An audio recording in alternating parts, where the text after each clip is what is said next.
Hi, you're with India Post Live, India's first online news conversation web TV. I'm Ishan Russell, and India Post Live is, of course, a forum where you too can participate. It's all about you and what you think. You just have to go to indiapostlive.com, log in and post your comments over there. Use social media to get in touch with us. Go to Facebook, like our page, comment over there. You can go to Twitter, hashtag India Post Live to your tweets, or use our Twitter handle at India Post Live. You can use email. You can use a whole host of any form of communication that you want to get in touch with us. If you want to come and talk, you can come in via Skype or Google Hangout and talk with us as well. So, I mean, it's up to you to decide how you want to talk, because the issue that we are talking about today is, of course, one that concerns you. Most people in India, of course, it does concern that the new Prime Minister is here. Narendra Modi has been sworn in as the new Prime Minister of India, and he has a whole new cabinet with him. So what really is that cabinet looking like? We'll be taking you through a few of the personalities and the kind of decisions that they could take, and what about Narendra Modi himself. We'll be talking about that as well, and we'll be talking to Dr. P. Pula Rao. He's an economist, journalist, wears many hats, but economist is what we'll go with over here, and Sudeep Srivastava. He's also somebody who wears many hats, being a lawyer, activist, a journalist as well. So thanks very much for coming in, and we'll be getting in quite a few people on Skype. In case you do want to join in, you're most welcome to do and come participate in this conversation. But I'll start with you, Mr. Pula Rao. Expectations from Narendra Modi certainly are very high. But let's talk about the Modi's men, the cabinet. What kind of players are we seeing? We've seen Arun Jaitley, Sushma Swaraj, Rajnath Singh. Rajnath Singh is the second in command. He was the former agriculture minister. A lot of people fear that it will be only pro-industry, industry all the way. Does agriculture now also become a major part of the talk as far as Narendra Modi is concerned? See, basically, there are a lot of expectations, and he has to focus mostly on economics. And what you have just said is, how does he meet these expectations? It is not just that you have a small cabinet. What is the kind of talent in it? Can it meet the situation? Do they have people who are able to solve problems? Thus far, for the last 10 years, BJP has been out of power. And most of the ministers who have been taken in were already earlier in Vajpayee's government. Whether they performed or they didn't perform is already on record. Did they perform any miracles at that time? I don't think so. I mean, did they do badly? Maybe not. But they didn't do that well that we can expect a kind of change which will meet the requirements of the country today. Perhaps a lot of us were looking for new faces, maybe technocrats in some key ministries, 2 or 3 ministries, maybe some new ideas, and that has not happened. Another thing one notices is a lot of media savvy people, who have been interacting with the media very well, who are good, can I use the word talkers, excellent talkers, all of them.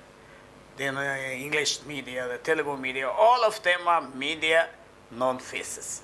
So now you have to you have to consider how much will this help in actual implementation of government's policies or meeting challenges. It's not a question that you got a manifesto and you go on implementing the manifesto. Manifesto is not independent of reality. There is a reality out there. Whatever you print in your manifesto cannot sometimes be done. That's a mistake which Mrs. Gandhi has made. The manifesto may not meet reality. Now reality is there. How do you meet it? Agriculture, they have appointed a gentleman from Bihar, agriculture minister. What is his experience? He has no experience. Can he tackle the changes in agriculture all around the world? How is agriculture changing around the world? Is it commercialization of agriculture, or is it vast land holdings, mechanization? We have low value agriculture in India, rice and wheat, which is actually not agroclimatically suitable to our country. Can he change that? Can he go beyond? Can he go for high value crops, floriculture, horticulture, fish farming? We don't know. And can Mr. Modi as Prime Minister supervise that ministry and help that man along who is a cabinet minister? I don't think so. So expectations are high, but what is their performance going to be? One small thing I would like you and our friend to consider is, since the economy has bottomed out, since even the US has officially declared that their depression is over, officially, there is a chance for the economy to rise on its own if the government is able to tackle the low-hanging fruit, as they say. Easy solutions are there, some small changes, can be brought about. Like? For example, I'll tell you, some things in the mining sector, some things in the transport sector, infrastructure sector, or maybe even education. Take a new line. And what about joblessness? How do you combat joblessness? All these things, there are some easy solutions. Not the long-term systemic changes, those are 4 years, 5 years. If he tackles that, he can get results. And those advantages are there for him, but the disadvantages is, can this cabinet meet the challenges of the day? The challenges are different from aspirations, and challenges are different from what you say in your manifesto. I will do this, I will do that. So the reality, he has met reality from today 6 o'clock. How will he tackle reality? Is he capable of tackling reality? Now the reality check starts. All right, so Sudeep, just to get you in, the expectations we've talked about the cabinet, but there are a few faces who were very interesting in the cabinet. One of the Muzaffarnagar riots accused is also not in a cabinet, but he's a minister of state. So a clear message in terms of that. Even the campaign, I mean, he's not putting it behind him and saying a fresh new start. There are elements that a lot would be questioned over. One thing is clear. Mr. Modi is not apologetic for whatever he is saying since very long. This induction of Sanjeev Balian is a clear-cut message to his own constituency, which might have been getting some negative signals by this Nawaz Sharif invitation or invitation to Bangladesh. During the campaign, he all along campaigned against Bangladesh, against Pakistan, and in a very harsh language. So the induction of Sanjeev Balian, he is a very clever man. Induction of Sanjeev Balian is a message to that constituency. No, I am still holding fort. And with regard to ministries, instead of discussing the individual capacity of the cabinet minister, I have a different point to make. Whether this government will allow cabinet minister to perform on their own. Because during last 2 UPA, most of the policies is being framed by Planning Commission. Planning Commission is not accountable to anyone. The chairperson is Prime Minister. And during the UPA days, Montek Singh Ahluwalia used to call the shots in the Planning Commission, and they framed the policies. So Ministry of Agriculture has practically nothing to do with regard to cash crop or with regard to any basic issue is how to make agriculture is a viable proposition for farmers.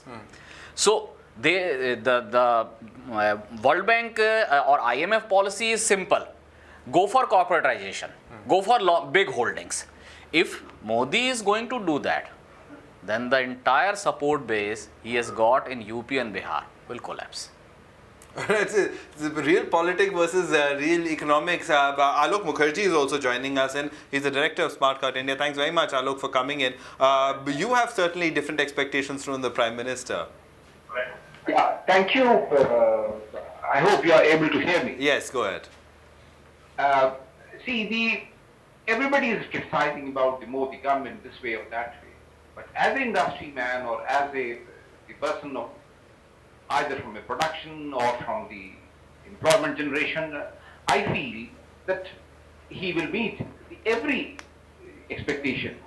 For a simple reason, he will meet, when I say so, there has to be a decision-making power, there has to be an opportunity. And today the Modi has both of them. He has a decision-making power as well as he has an opportunity in front of him. And as the doctor said, that since the economy has reached to the lowest level, then whatever he will do it will be good and great for the country. This is what I personally feel so. Yes, there are some instances that he has inducted some people, may or may not be, but anyway, in a politics, I think everybody is good, so long they do good for the society. This is my. Did you share the same sentiments about UPA too? That they're all good in politics?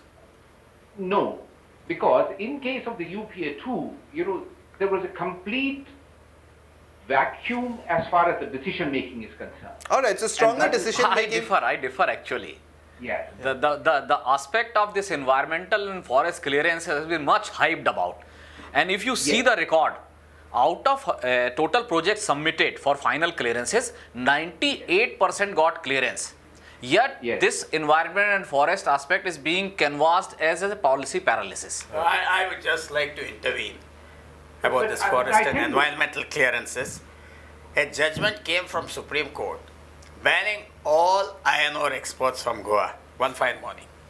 And It's so- absolutely ridiculous. No, it so happens It's absolutely 40 million to 70 million tons of iron ore was This is- already mined. It was already lying outside. Number one. Yes. Number two, I'm sorry to say this, the great distinguished environment ministers before Mr. Jairam Ramesh and Jayanti Natarajan were Mr. Raja and Mr. T.R. Balu. T.R. Balu. I don't want to go into their records. It's well known. They cleared They everything. centralized the entire power in the country. Even a small quarry in a village.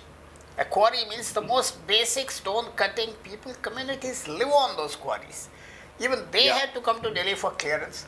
And it took 2 years. They got expert committees. 7 expert committees are there just to get it listed. Involved going and trading something off.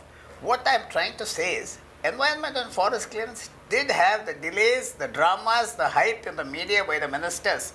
Did delay matters. No, it's not, the situation is not exactly like that. First of all the clearances of 5 hectare or less quarries need not to be come to center. There is a state committees and state committees looking after that. And apart from this entire thing, Mr. A. Raja and T.R. Balu, I don't think there is any single project they ultimately rejected. They cleared everything. They must have been used as a tool of corruption. That I agree with him. That I agree with him. But you cannot ignore the whole aspect of environment because the development would not be sustainable if you taken into account all these. All right, Alok, go ahead. I think this Sudeep is, explaining it from his experience. They were clear in their mind. So long anybody coming with a proposal clears their kitty, it is cleared. All proposals are clear. All from right, their I side. wouldn't They go never as picked far it. as saying that. I mean, the allegations are of course there, but till the proof comes, let's not talk about that. Let's talk about expectations, Alok. A prime minister who's really got the mandate, who's really got the cabinet that he's chosen, handpicked really, but will he give his cabinet that much power? Will he be the super prime minister presiding over even the minutest functions? Because many in Gujarat would say that that is how most of the ministries functioned over there. So even an Arun Jaitley or a Rajnath Singh, would they be a figurehead cabinet minister? I'll tell you, let's take an example of the Gujarat, what you are bringing it up. It's very, very relevant today.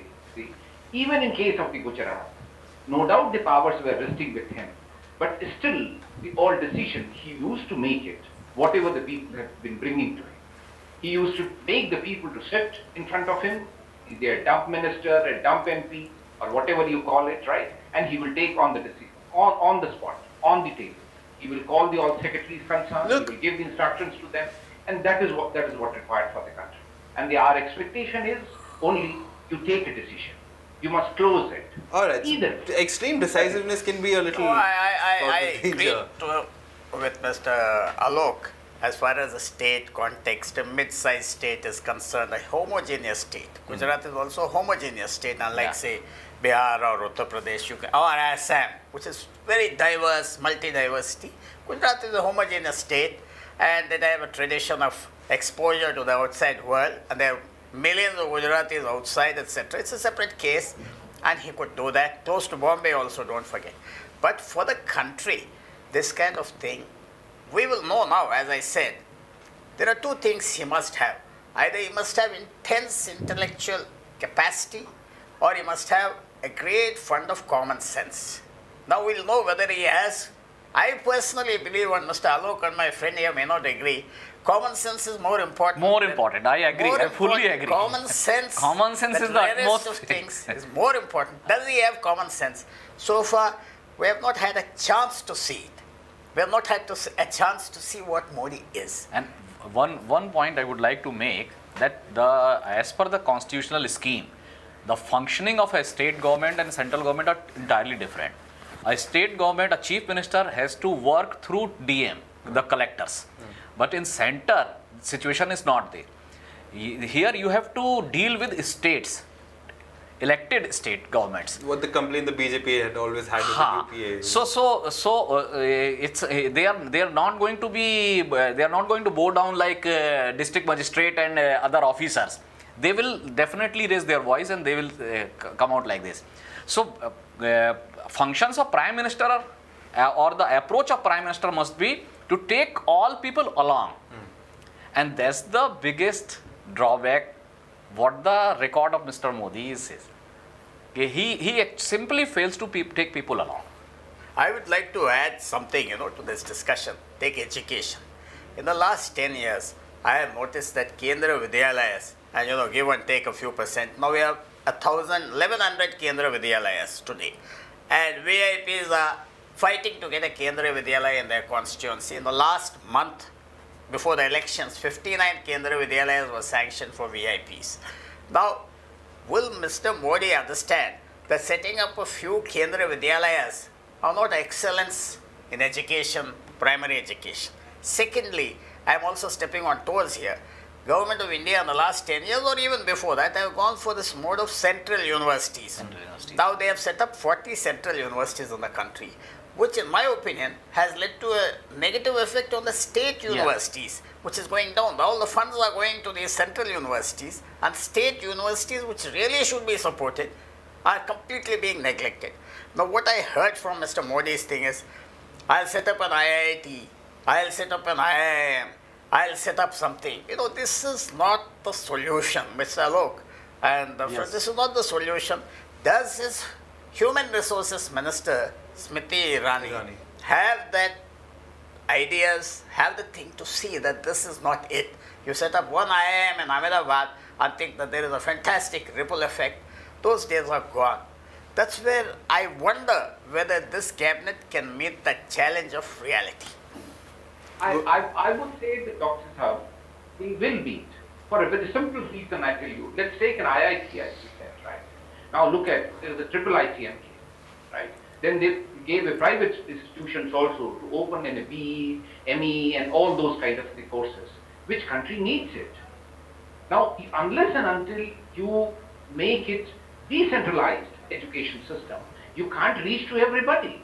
Now, somebody can say that why there is a central university, why there is a state university, you are nullifying to it. No, absolutely not. It's endless. Absolutely. And the country needs it so much even today. Right? Then the work of the Smriti Irani starts at how do you give a good teacher, how you educate those teachers, how you regulate these universities. It's later on issues. Like you see, the CPMTs and all those things, the private institution, they landed into a trouble. Fine, those who did the bad, they landed into trouble. Those who are doing the good, they are still have a queue of students to join with them. I think I look at it that way. All right, fair enough. Let's talk about the focus areas. What can we expect the focus areas for the new Prime Minister and his cabinet to be? Would it be infrastructure? Would it be health? Would it be education, economy? Sudeep, your take. Infrastructure, I would like to say, they have, what I have heard, that Transport Ministry will incorporate railway, road transport and all these segments. This is not the first time. It was experimented in 1985 as well, when Bansi Lal by Rajiv Gandhi made the Transport Minister with 3 MOS inside, one for rail, one for road and other. But that experiment failed, because ultimately road transport and railway transport are competitor to each other, and they are different work culture and everything. Now we are having NHAI. So we are going to have similar kind of authority superseding railway board in railway? And Mr. Gadkari is known for this PPP projects. So are the PPP is the only answer going to for railways? Railway, we should forget that railway has a social obligation as well. Right. The railway is the biggest unifying force, we say. It's right from Jammu Kashmir to Kanyakumari to Silchar to West Gujarat. The railway is the biggest connecting force. So are we going to have drastic change in the entire system? I think they have anticipated your doubt. They did not merge railways with transport.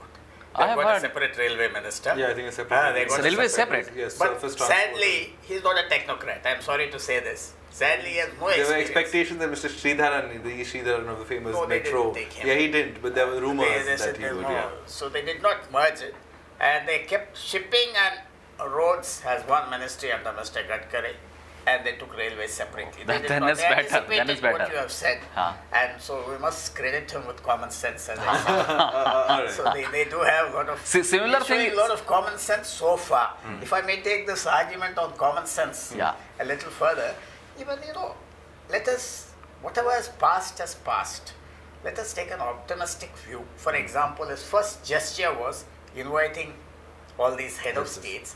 In effect, he wanted to invite the Pakistan Prime Minister. That was the idea. He could not invite him alone. He invited everybody. And it sent a very good message. Nobody could criticize it because coming from him, it became a very good point all over the country. And you had people like Omar Abdullah praising it, Mufti Said's daughter praising it. Everybody Even felt- Congressman Shashi Tharoor and others. Everybody has praised it. So, common sense, he shows he has common sense. Like, say, a Kamraj Nadar or Sardar Patel or whatever. And Maulana Azad. So, that common sense, can it be carried forward? Yes, he didn't merge the railway ministry, which is entirely socio-economic, as our friend Yes. said. He has kept it aside. So, and infrastructure will go fast ahead because there's a huge amount of money in the highway fund. 30,000-40,000 crores has been collected from the cess on And- petroleum and diesel. and- So they will spend it. One thing I would like to say that many projects are not being held up because of clearances. There are so many issues with regard to project proponent as well. Their financing capacity, they have taken, what happened in coal scam?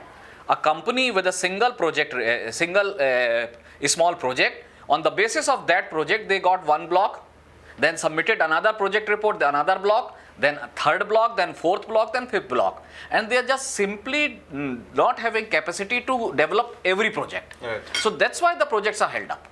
It's not the issue that the only environment of forest because the projects are held up. All right, fair enough. I just wanted to play out a few reactions that we've been getting from people across India about their expectations from Narendra Modi and his new cabinet. मैं आंध्र से आया हूँ। वैसे ही पिछले कांग्रेस सरकार से जो देखा था वो सब बदल के कुछ इंडिया को स्ट्रांग बनाने के लिए मोदी जी सरकार का कुछ उपयोग रहेगा करके सोच रहा हूँ मैं। उतने वोटों में कोई जीता नहीं है और गंगा मैया की सौगंध खाए उनको बनाना है वही बहुत देखना अच्छा है है। भगवान वो करते हैं क्या माता जी की सेवा। हर बंदे चाहता है कि मोदी जी आएँ और वो हमारे देश के लिए जो उन्होंने जो बातें बोली हैं वो आके करें। 5 साल ही नहीं, अब सारा टाइम उन्हीं के लिए है। बहुत अच्छा लग रहा है, बहुत ही अच्छा लग रहा है। हाँ, अच्छे दिन आ गए। बस आने ही वाले हैं। आज से शाम के बाद तो अच्छे ही दिन रहेंगे। अभी मैं तो बेरोज़गार हूँ। मुझे आशा है कि मोदी जी का सरकार आएगा तो मुझे रोज़गार मिलेगा। कि उनका जो सरकार है वो गरीबी के लिए काम करेगा, गरीबों की आवाज़ सुनेगा। जो देखते हैं अभी क्या होगा, इसकी वजह से लोगों ने उनको चुनाया है कि गरीबों की आवाज़ सुनेगी। उनके आने से देश में बहुत बड़ा परिवर्तन होगा। जिस तरह से आप देख रहे हैं कि आंतरिक सुरक्षा अभी खतरे में और इंटरनेशनल रिलेशन पे आप आइए, वहाँ देखिए कि किस तरह से इंडिया पीछे हुआ है। उनको वो ऊँचा करेंगे। Arun Jaitley is the best person for finance. Similarly, Sushma Swaraj is best person for foreign affairs. And yes, Gadkari is one person if he is getting into infrastructure and surface transport. I don't know, I am very uncomfortable about him.